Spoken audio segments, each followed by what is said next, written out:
Ecuador and Uruguay seal their spots at the 2022 World Cup.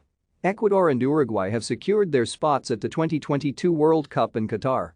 The third-placed Ecuadorians lost 3-1 at Paraguay on Thursday, but they achieved one of the four direct spots after the Uruguayans, in fourth position, beat Peru 1-0 in Montevideo, a result that also allowed them to book their flights to Qatar.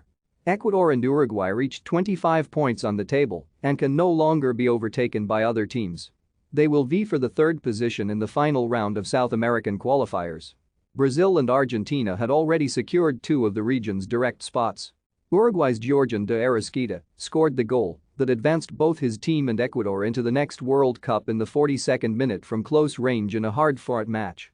It was very different in Ciudad del Este, where Ecuador was no match for Paraguay.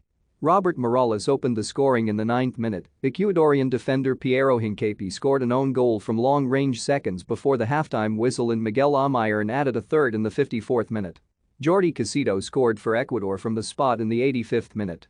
The fifth position, which qualifies for an international playoff against an Asian team, is still up for grabs. Peru, with 21 points, can get it by beating Paraguay at home on Tuesday. Colombia, with 20 after its 3-0 win against Bolivia, needs to beat Venezuela and cheer against the Peruvians. Chile, with 19 points, will have to overcome Uruguay in Santiago and hope other results go its way. La Roja will not be very confident about that result after being crushed by Brazil 4-0 at the Maracana Stadium. Neymar scored from the spot and Vinicius Jr. quickly made it 2-0 in the final minutes of the first half. Felipe Coutinho, also from the spot, and Richarlison scored in the second half for Brazil. Colombia managed to stay alive with its first goals in almost 700 minutes in South American qualifiers. They beat Bolivia with goals by Luis Diaz in the 39th minute, Miguel Borja in the 72nd, and Matías Uribe shortly before the final whistle.